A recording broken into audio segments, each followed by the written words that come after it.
He was never the cable guy. He is cable.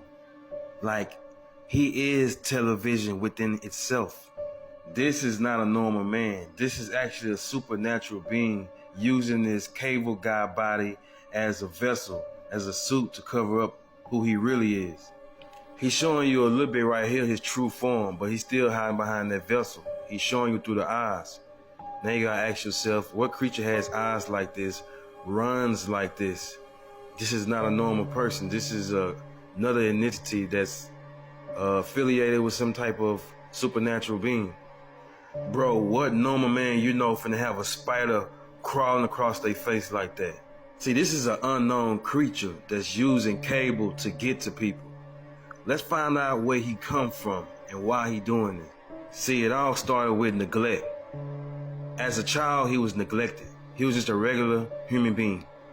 But as a child, he wanted attention from his mother and from other siblings. And he did not get it. Instead of getting attention from them, he got the attention from the TV. So that's how it started. As a child, he was neglected by his mother. The TV showed him attention. Just like in this movie, the kid up at night watching TV had souls trying to reach out at her in the same way. When this kid was up at night watching TV, the souls, entities reached out to him and pulled him in, and he became television. So once he consumed and became an art, once he was taken inside the TV, his soul was replaced with another soul, and this soul was something demonic, which is why he looked it like this. It was never about giving people cable television. It was all about control. With people in the whole world watching cable, and he is cable, he has the power to manipulate and go after those who are vulnerable. This was one of his victims because he was vulnerable. He showed too much weakness. He was crying and pouching over his girlfriend who left him and kicked him out. To do is say no, she didn't have to kick me. No, she didn't have to kick me. Kicked me out. See, he's vulnerable to be tempted because he's heartbroken. See, he's showing too much weaknesses, which give that demonic creature opportunity to strike. Say no, she didn't have to kick me out. Like I said, he's using the cable guy as a vessel to distract the people from what he really trying to do. This big satellite dish and him raising his arms up like that is letting you know that he's in full control and he has the world in his hands by getting them to watch television, to take over their minds, to control them and get them to do whatever he wants them to do. Just pay attention to this one scene. Look at the people. Now look at the television. Look at the hypnotizing that it's doing. He's basically telling you that I got y'all minds and I'm hypnotizing all of y'all through television, getting y'all blinded so that y'all can't see what I'm trying to do to y'all for real. Notice that this guy is drunk under the influence of alcohol standing next to a hooker. See, he's vulnerable, he's being tempted. Now you see the scenes of him under influence. Seem like he's hypnotized, his mind taking over. That's the whole mission of this cable guy. He's taking over their minds through television, acting as television. This is what I mean when I say he is television. He's giving the people television through him, through the characters that he's playing. Like in this scene, this is a character of him. He's playing alcoholism and promoting sex. This is him in another scene. He's playing another character. In this scene, he's promoting violence. And in this scene, he's promoting basketball, sports. And his character, he basically promoting violence in sports. And in this scene, he playing the character of a charming person, but at the same time violent. He's supposed to be some tough guy in this character. Now he's playing the character of a comedian, comedy. Tricked his family into liking him while turning the man family against him. This is him acting as a lawyer that put him in jail. See, this was his mission, to make his life a living hell. See, as long as he's happy with his girlfriend, he's not under influence, he's not vulnerable. That's the whole reason that the cable guy went after him, because he was vulnerable, because he was not with her. But at the end of the movie, they end up getting back together, which means that he's powerless and he has no power over him anymore. So since he has no power over him no more and he can't influence him and do nothing no more, this is what he does. He jumps off a building to knock out the power on a satellite to regenerate himself to go after the next victim. This scene is a representation of not being under the mind control. When the power was knocked out, he picked up a book and started reading, letting you know that his mind is no longer under control. As for him, he self-destructs himself only to regenerate and go after the next victim.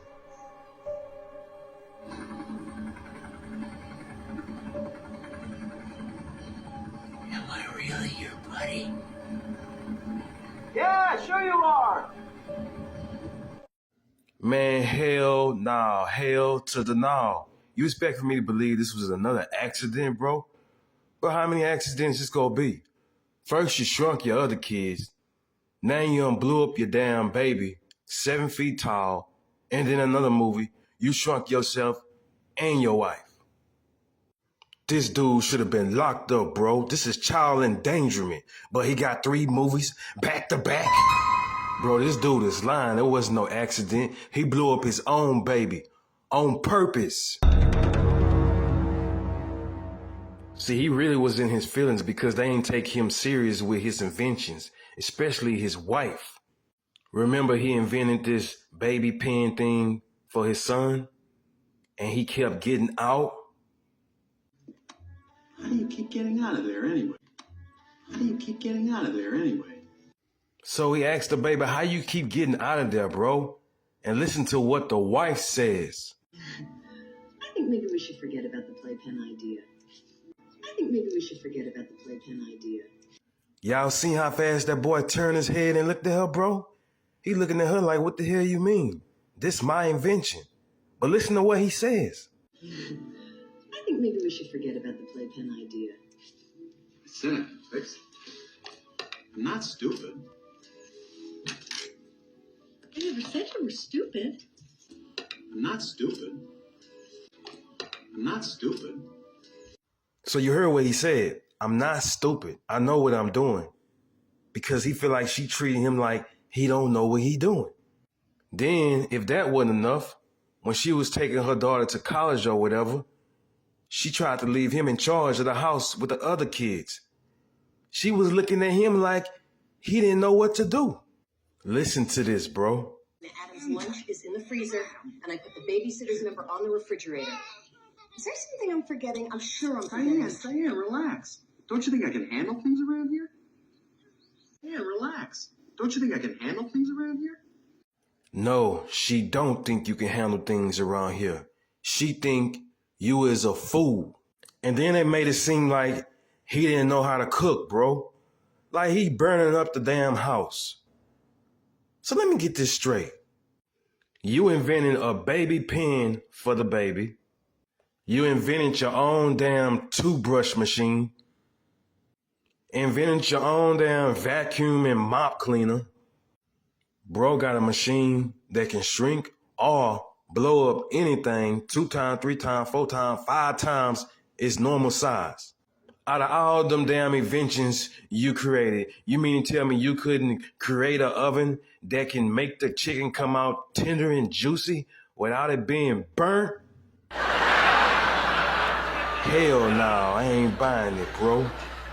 So not only his wife is giving him a hard time by his inventions, but his boss is too. The people who he leased his invention to. And this is what made him want to blow up his son. So what does he do? He puts his family in his van. He takes his kids to the place where his invention at. See, he taking the baby for sure because, like I said, the movie is trying to make it seem like it was an accident, but bro, this was on purpose. He blew up the baby on purpose. Now look at this scene. He needed something to test. So he took the kid bunny rabbit. Out of all things in the room, why would he take the rabbit? He could have took the shades that was on top of his head, his glasses, or he could have took the stool. There was a stool right behind him. He could have took that and used that as a test. But instead, he used the rabbit as a test because he knew that this baby was in love with the rabbit, and wherever the rabbit go, he goes. He knew he was going to follow the rabbit, bro. So this part right here where he acting like he distracted and don't see this baby going for this rabbit, it's all a setup. He know what's going on. He knew that laser was going to hit the rabbit and him. Remember, this was his boss. But the man that was into his invention because he saw the child grew bigger and bigger, he liked it, that idea, and he was into his invention. So he fired the guy who was giving him a hard time. Charles? Yes, Cliff. You're fired. Huh? You're fired. See how happy he is? So Zelensky, what have you got in mind? So we get that. See, that's all he wanted was acceptance. And he got the big dog acceptance. So this is why he really blew up his child. So the world can see how much of an Einstein he really was. Because his wife sure wasn't showing him no love. But you see, when he blew up the child and the mother, the whole world got to see his invention. And he was acknowledged like he wanted to be. That's all he wanted.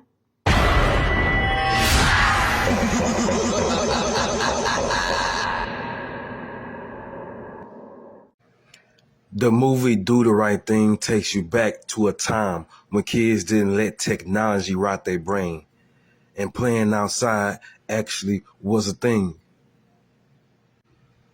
A time when black people can sit outside on their porch without worrying about catching a bullet. Now, when it came to the police in these black neighborhoods, tension was still at an all-time high. Police and black people never got along and still don't get along till this day. But like I said, the movie is called Do the Right Thing. But later on in the movie, it was a major shift that highlighted violence and it focused on someone doing the wrong thing. There was a character in the movie named Radio Raheem. He was killed by the cops. He was choked completely out. And there has been a pattern of that till this day. Now, like I said, the movie is called Do the Right Thing, but Radio Raheem was not killed because of the cops. Neither was he killed because of Sal, the white man who you see right here. This is why you gotta watch who you call your friend or your homie. It was because of this man, his so-called friend. He was focused on doing the wrong thing. This character is an example of a lot of black men who is among us till this day. Men who carry hatred in their heart using the philosophy of Malcolm X as a weapon to attack white people. These type of dudes cause confusion, and I avoid them at all costs. His whole thing was being angry with the owner of the restaurant for having white people on the wall while he was trying to eat. Now remember, the movie is called Do the Right Thing, where he's doing the wrong thing. Bro, how you go come in somebody else's establishment and tell them what to do? Bro, a lot of black people eat at McDonald's. You didn't see nobody saying, hey, can y'all remove Ronald McDonald or make him black? The mascot for Jack in the Box is white. His pictures are all over the restaurant. But you don't see nobody going in the restaurant and saying, hey, can you change that white ball on his head and make it black? But let's look at the people on the wall.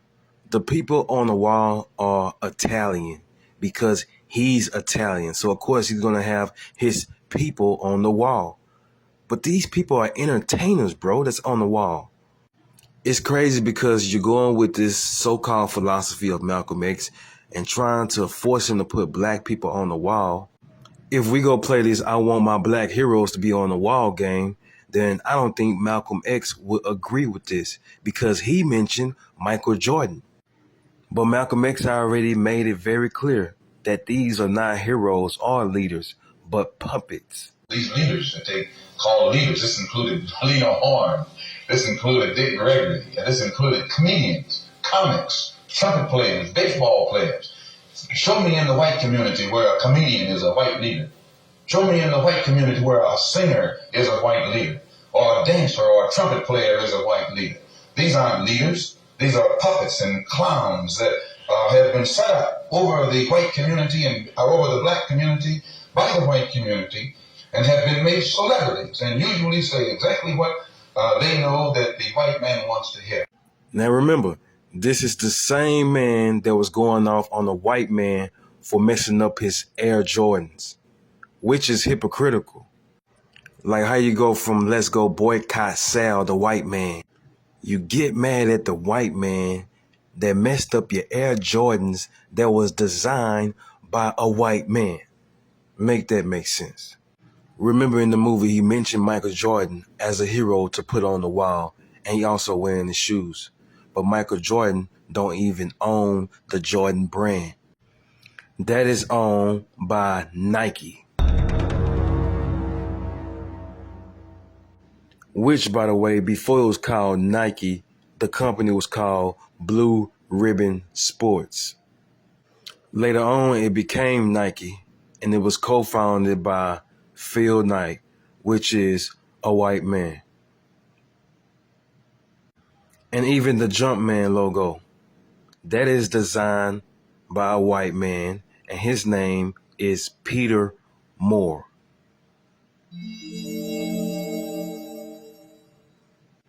Michael Jordan don't own the brand. Michael Jordan has a contract with Nike that includes royalty percentage on Jordan brand sales. So it's crazy to me that he's in this movie talking about the white man this, the white man that. But yet, you have on shoes that was created and designed by a white man. So not only he's a hypocrite, but a troublemaker. Radio Raheem was already warned once not to bring his radio in the restaurant. And that's understandable, bro, because you have to respect the rules and own the property. So he was already warned. So he cut the radio off and everything was all good. He was the one who hyped up Raheem and got him killed.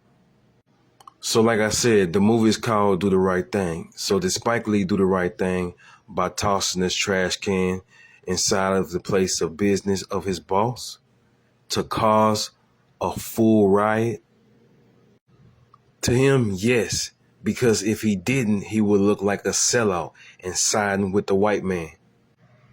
And don't sleep on Sal. Don't sleep on his boys. Don't sleep on them at all.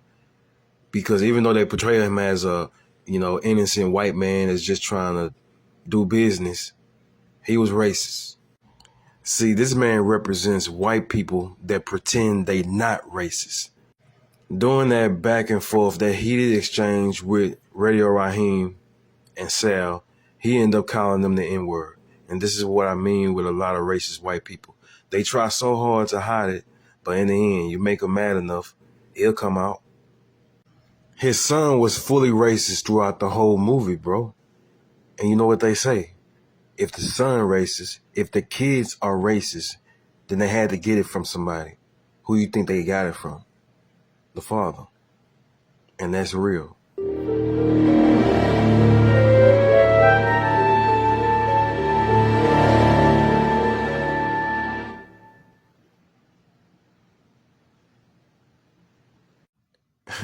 In the 90s, there was a black superhero movie called Blank Man, which was about a black man fighting crime because of the lack of support and the lack of protection and the lack of arrests that was coming from the police in these neighborhoods. Now, a lot of black people looked at this movie like it was funny, it was comedy, it was silly, and they looked at him like he was a joke.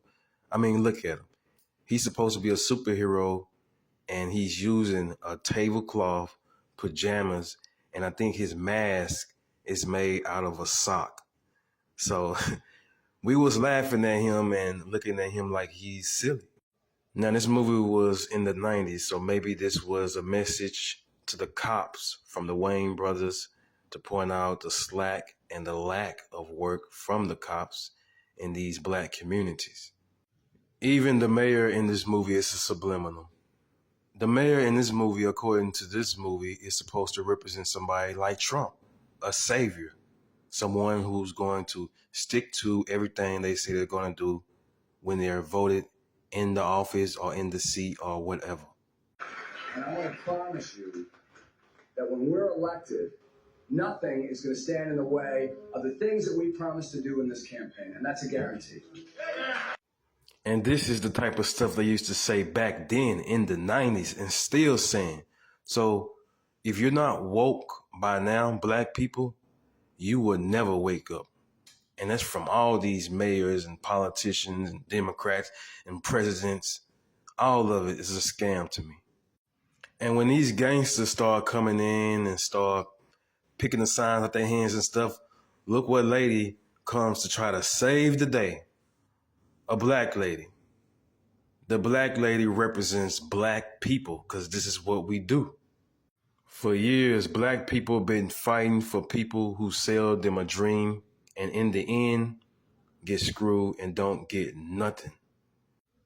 But back to Blank Man. Like I said, black people, we laughed at this movie. We laughed at him. We thought it was silly and funny. That's all we got from this movie. See, we were so busy looking at him being a superhero and laughing at him doing all them goofy things. But in reality, he was a black inventor, bro. Just look at all the inventions, bro. He invented a blue, full armored, bulletproof coat. Fully bulletproof. The white man in this movie tried to clown him for his invention that he has in his hands. See, wasted heat from the toast rises up to the pan, cooking the egg, which in turn heats the coffee. Once the coffee starts to percolate, the eggs flip out onto the toast. Just might get a toaster again. Now, it might look kind of crazy, but it's the idea that counts. Any man that can think of something like this has a brilliant mind. And then if you look to your right, he has some type of fly trap. What is that? The sound-activated aerodynamic insect predator, sir. So this is supposed to be some type of fly spray that can detect flies. When it detects the fly, it flies itself and chase after it and spread. Brilliant, bro. Brilliant. Oh yeah, don't forget about the robot that he created. He created his own robot, bro.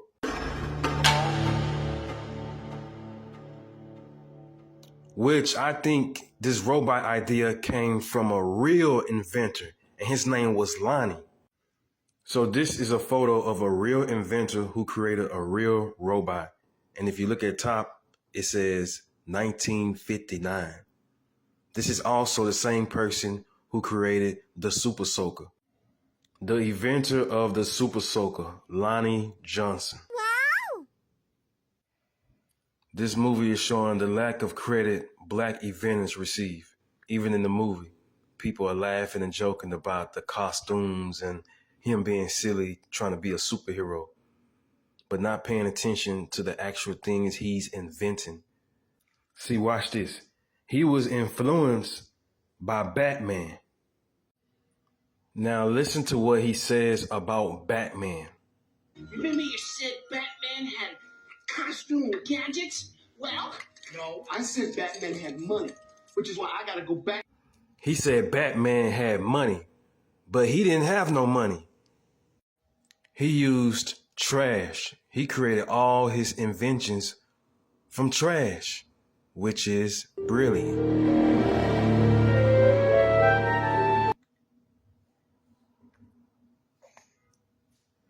Mama Joe, you gotta do what you gotta do, just like she said it. You do what you have to do to stay strong. Save the family. You gotta do what you gotta do to save the family, is what she said. And that's exactly what she did. This is her and her husband when they got married, when they was young. There was an unknown force or an unknown stranger or unknown species that was with them, as you can see.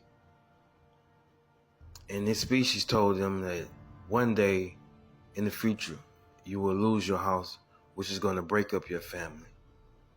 And she said, I don't want my family to be broken up. So what do I have to do?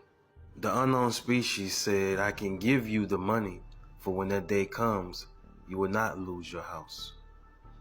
And she said, okay, but the unknown force are in it. So this unknown person said, okay, I can give you the money for when that day comes, you won't lose your house.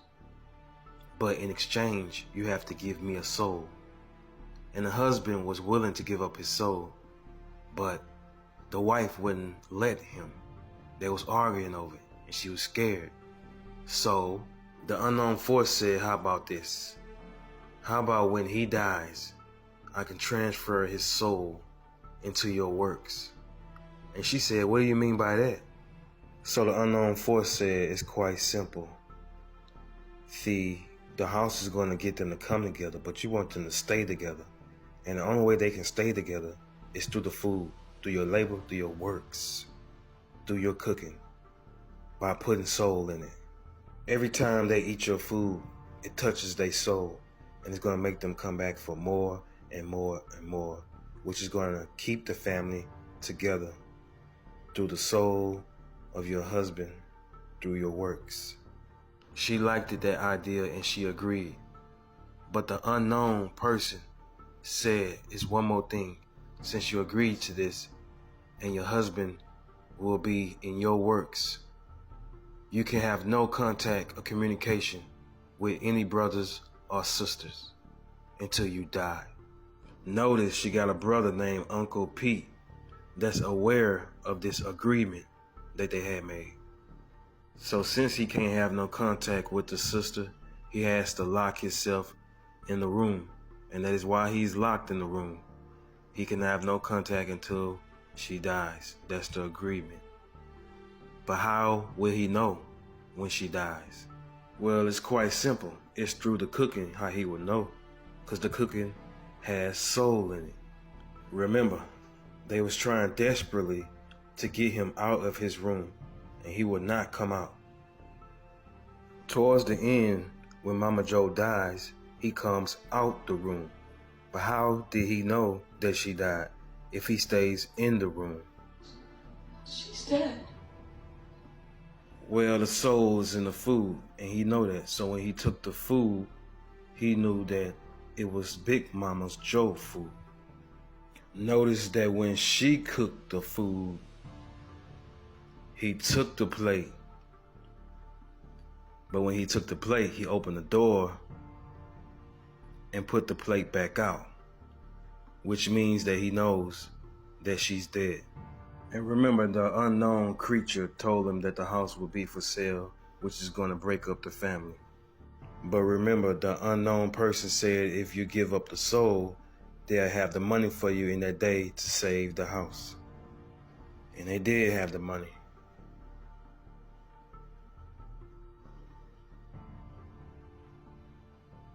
You do what you have to do to stay strong. Save the family. You do what you have to do to stay strong. Save the family. At some point, you gotta face the fact that we hoes. And that's all we gonna be. Really, like? That's all I'm gonna be. That's all I'm gonna be. That right there, what she said, is the mindset and the attitude of most of our women in this generation. They embrace being a hoe, like it's cool, like it's cute, like it's the thing to be. This is known as the spirit of Jezebel. Most of our women in this generation has the spirit of Jezebel. It's a whoring spirit. It's a fornication spirit. It's a destruction spirit. And most women have this spirit and don't even realize it. Anytime you see a woman that dresses like a prostitute, half naked, tight clothing, showing everything, and has no shame in it, they are suffering from the spirit of Jezebel. And this is the image they glorify and promote to the young generation so they can grow up and continue this cycle. Beauty and the Black. You know, every time Tyler Perry comes out with these movies or plays or TV shows, all he is doing is exposing Christianity for what it is, which is followers of the world and not followers of the word. They quick to call themselves Christians, but their actions do not align with the word. Ephesians have nothing to do with the fruitless deeds of darkness, but rather expose them. But he's not exposing it. He's promoting it. He's glorifying it. And you're going to have them black people who love to defend him because they celebrity worshipers. They going to say he's just sending a message for the black community to wake up. Bro, if this was a message, then it would shift. It would be a change within the show. Like this scene right here can be used for an example. We have a woman that was influenced to get her butt done by a woman who she worked for. Because the woman who she worked for made it seem like that her body is beautiful, and she influenced her to get her body like that as well. So she went through with it. But in the meantime, she had a friend who was telling her not to do it. But she did it anyway, and she ended up dying. That alone can be a message. But is it enough? No. Because throughout the movie, you have an excessive rate of nude and fast money and glorifying their bodies so much that you will forget the message. It'll go right over your head. So there is no shift or no change within the show. It's just a constant push of murder, a constant push of abuse, a constant push of toxic relationships, fornication, sexual immorality, idol worship, materialism. The man is glorifying abominations. Same-sex relationships, same-sex marriages is an abomination. And that's not me saying that. That comes straight from the Bible. Leviticus 18:22. You shall not lie with a male as with a woman. It is an abomination. Leviticus 20:13. If a man lies with a male as with a woman, both of them have committed an abomination. They shall surely be put to death. Their blood is upon them. Now, of course, in today's time, nobody's being put to death for doing stuff like this or committing adultery. Like back in the days, they used to put you to death for that. But that just shows you how serious these abominations was and still is till this day. But that's not me talking about it. That's the Bible. I'm just bringing this up because you have a man who built TV shows, movies, series, and plays based on Christian ways. Listen, Tyler Perry said it himself. His goal once was to be a minister, and he claims he's Christian. But yet, the Bible says a man shall not wear a woman's garment. Let's show the verse. The woman shall not wear that which pertaineth unto a man, neither shall a man put on a woman's garment. For all that do so are abomination unto the Most High Elohim Yahuwah. But yet, he has a character named Medea. And this character, he dressed up as a woman, and a very lawlessness woman too. And he used this image to bring in an audience, to bring in lots and lots of revenue, lots of money. And we all laughed and thought it was funny growing up. But when you go back in the Bible and read the truth, then you'll know the difference between the Bible and Christianity. It's not the same. See, mainstream Christianity today making it seem like you can be like the world. You can be like anybody and everybody of the world as long as you believe in Jesus. See, people serve two different Jesus. See, there's Yahusha of the Bible, and then there's Jesus of the world. Yahusha of the Bible says this: do not love the world or anything in the world. If anyone loves the world, the love of the Father is not in him. That's from Yahusha, the Messiah of the Bible. But you see, the Jesus that the world created is the one who loves everybody, and you can commit as many sins as you want. As long as you say, forgive me, Lord, and continue to live in your sin and make no change. That's how Christianity comes off, because they believe in once saved, always saved. They don't believe in obeying the law. See, they reading the verse saved by grace in the Bible completely out of context. So they're using that verse as justification and a license to sin, because they think they are no longer under the law. You cannot be a Bible-believing Christian and think that sin is an acceptable lifestyle. Sin should be avoided, not accepted. These are going to be the same people who fall for the Antichrist, the false Messiah, the lawlessness one, if they don't change their ways. And then there's the glorifying and the push of the beauty in black. This does not represent women that's beautiful or beauty in black. This represents materialistic things beautiful in black. If beauty was in black, then that means these women will be showing their natural selves, not eyelashes, not makeup. I mean, look at this woman's lips, bro. Why does her lips look like that? Why is women putting these fillers or whatever they put in their lips? Now watch when I zoom out. Look how crazy she look, bro. Bro, she look crazy. But that's a majority of how our women is looking. What is our women doing to themselves that they think they have to put all these things in their butts, in their faces to look beautiful? Just be natural. That's the best beauty in the world, to me. And this woman right here clearly represents the devil, Satan. You know, Satan appears as an angel of the light, appears as a nice person, a charming person. But when she hopped up in that ride, that's when the devil that was in her came out of her. And that's exactly how Satan works. And that's exactly how y'all politicians work, how y'all governors, and how y'all presidents. They come to you like they're for you, but behind closed doors, they like this. Real eyes, real lies, real lies. Movies are great to watch when it comes to our entertainment. But if you read the Bible, you will know Satan wants to be praised as the Most High, and he's doing whatever it takes to receive it, including getting the world to spread his agenda through movies, which is a more effective way, because one thing America does very well is copy and imitate what's on TV.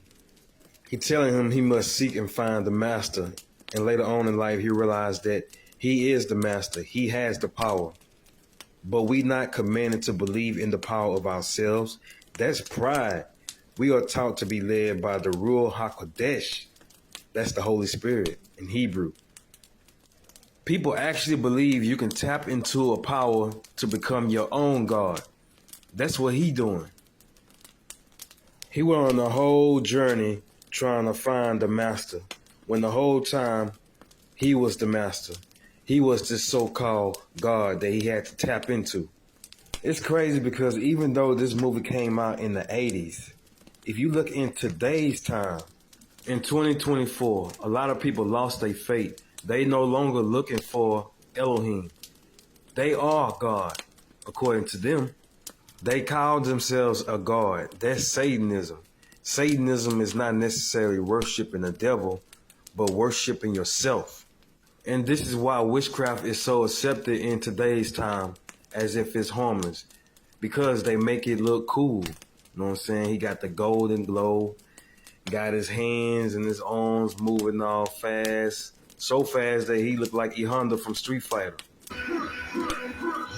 And then he catches bullets with his teeth. Catches bullets with his teeth. Catches bullets with his teeth. Look, please. Look, please. Then there's the fortune cookie, which is future telling. Witchcraft. You're basically depending on the universe to define your life or to define your future. So this is witchcraft also. But in reality, it's been exposed that you are dependent on a machine, not the universe, to tell you your future. This is the look you have when you find out that your God is not real. Yeah, this is called idol worship. Don't worship this. Worship the Most High Elohim in spirit. When his master or his teacher was showing him that he almost at the final stage, did you notice the symbol that's black and white? This symbol represents yin and yang. This symbol dates all the way back to the 4th century BC. It's been identified with Buddhism and Taoism. It's been adopted into the symbolism of myth, magic, astrology, and witchcraft. This emblem was also used by sorcerers. Now, what's a sorcerer? A sorcerer is a wizard or one who claims to have magic powers. So now that we know this emblem is involved with witchcraft and sorcery and powers, that explains all the powers that were seen throughout the movie. They're using sorcery, witchcraft. Now let's see what the Bible has to say about sorcerers. But as for the cowardly, the faithless, the detestable, as for murders, the sexual immoral, sorcerers, idolaters, and all liars, their portion will be in the lake that burns with fire and sulfur, which is the second death. As you read, sorcerers will be thrown into the lake of fire, those who practice witchcraft. But you see, the movies we watch today promote sorcery and witchcraft. And this is why we are influenced to believe this stuff is harmless, because they make it look cool and exciting and fun. Most movies we cherish promotes witchcraft.